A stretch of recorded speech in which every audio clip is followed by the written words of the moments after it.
How's it going, everyone? Nice to see you. So, we saw a developer stream, and this developer stream is one of the best developer streams I've seen in a long time. Now, the developer stream didn't actually have anything gameplay wise. This everything they showed was not relevant to Homecoming as a game, and how the gameplay is going to work and whether you actually like it and stuff. I mean, if you didn't like Homecoming from the PTR, this is not going to do anything to dissuade you that they've actually revamped it a lot if you had a lot of issues or you didn't like the way it was going and stuff. This has got nothing to do with that. This has got a whole different aspect, which hyped me up. I'm definitely one of those players that likes progression and likes the feeling of working towards something or trying to work to something. And it really hyped me up in that respect because they implemented a lot of really cool things like achievements. Now, we knew achievements were coming in, but when they mentioned it, I wasn't really too excited.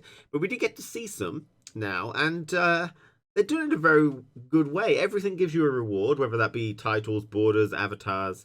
Reward points is one of the new things, and that system is really well done, really impressive, and it makes me excited. So, achievement wise, they've done a lot of good things. Like they pulled some things what seemingly like from World of Warcraft in the aspect of you can pin through achievements that you've completed to your profile page for bragging rights. Some players that like to go on really high MMR and the pro rank and try and get as best they can, but there are other players that take a more casual approach to it, more laid back, and try and just maybe do some achievements and try and work towards these and try and complete their collection. And then they can demonstrate, look at this. I got this, baby. The best achievement ever. No one's got this.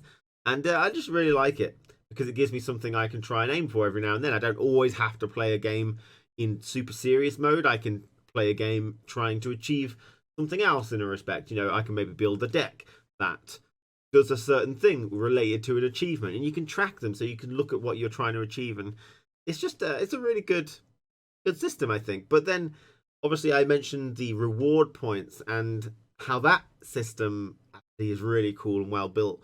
You get this like nodes, kind of like Path of Exile or Diablo, where you get loads of nodes that you can go through, and you select things. And this is like the reward system. Now this is on top of the thing that we already have, where if you win 6 games, you get your daily reward. Then you win 12 games, and then win 12 rounds, and then you win 24 rounds, and you get some rewards for that. This is on top of that, and on top of the daily quests. But yeah, you get reward points, and you spend them in these nodes, and like you unlock ore, you unlock kegs, you unlock premium kegs, faction specific kegs, you unlock powder, and you get to choose how you want to branch up. And one of the really cool things, the biggest thing that I really was excited about, and it was asked for a while, was these story nodes. Points. The last thing is these story nodes, when you unlock them, actually reveal a piece of a story about this leader. And it's one long text where if I get all four, so cool. If I translate all 4, we have this long story. And we have these texts for every leader and for every faction. That's it gives amazing. you background into the leader. I mean, it's a little flavor to put in there. That's why we call them story nodes, right? They have story in them. Story behind it. I did really like that. It's weird because it's got nothing to do with the game whatsoever. It's just more backstory into The Witcher, and that's probably one of the primary reasons that I'm actually in Gwent. Is because I really like The Witcher lore and the characters and the monsters and stuff and the history and the stuff. But you unlock one of these and you get some information about the leader or the faction, and then there's 4 to unlock, and then there's other chests that you can unlock that give you loads of rewards but also give you a little story about a character, an extra different one. And it's just really well done. It looks something that's exciting to get your hands on and work towards, and when you actually do achieve something, then you've got a point and you think like, oh, how can I spend this point? It's like leveling up in The Witcher 3, where you start assigning perks and you start to get excited about actually spending these resources on things. And there's loads of other really cool things that they've done as well. I like the faction MMR, the way they've changed it more like to what the pro ladder is, where in order to get better MMR, it kind of collaborates 4 of your best factions. So it encourages you to play multitude of factions, at least 4 of them, and do well with all 4. So it's more like the pro ladder MMR that we have now, and I think that's good for people that want to bridge over to the pro ladder. They'll understand the system in the basic normal ranked, and then it's an easy transition to pro ladder in that sense.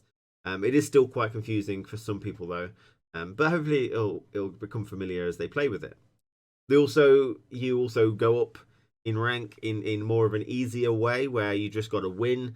You get like stars, and then if you lose, you go down. But there's different tiers. Like if you're early on, losing doesn't go down, and then a bit further on, you have to, if you win and then you lose 2 in a row, you go down. But if you lose 1 and then win, you won't go down.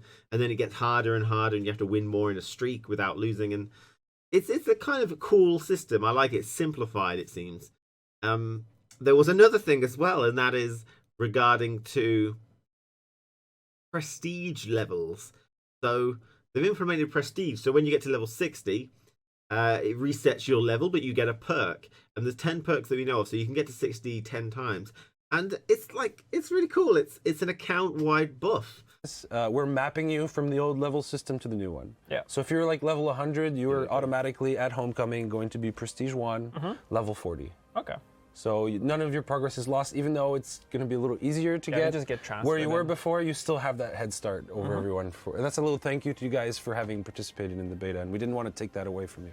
Like the first prestige gives you, what was it? I think it was a rare in the first 4 cards of any keg, of all kegs, for the future of your gaming experience with Gwent. So like a permanent upgrade to your account.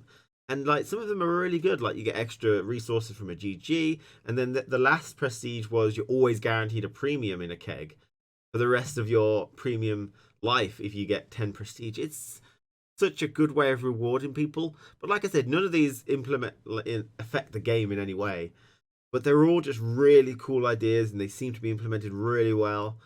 It just a lot of quality of life stuff, and just enjoyment about logging in and doing things rather than just the game. It's more of that now. It's more than just the game. It's like it's a whole system around a game, you know? It's just a really exciting thing to want to log into the game now, and to see all these things that you could do rather than just let's just play a game of casual, let's just play a game of ranked with not much on the line, you know. And hopefully the game's good as well, hopefully. But I'm super excited. I thought that was a great one. I thought the energy of the guest was really good. I'd like to, you know, as director of the live ops, is that right? Or something like that?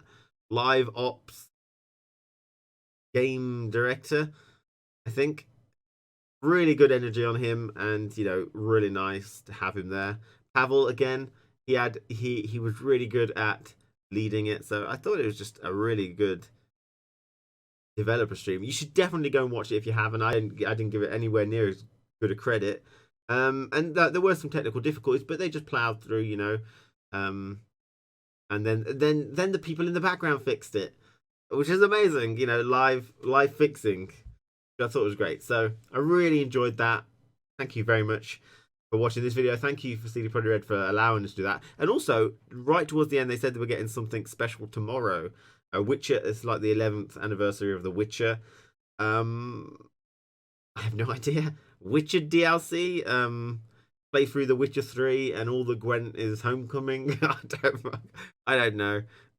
Apparently there's not going to be any new Gwent like arena events, so there's no keg events as far as I'm aware. So this is something which I really don't know what it is, for the 11th anniversary of The Witcher tomorrow. So stay tuned for their developer stream, and I'll see you again afterwards, because yeah, really excited for it now.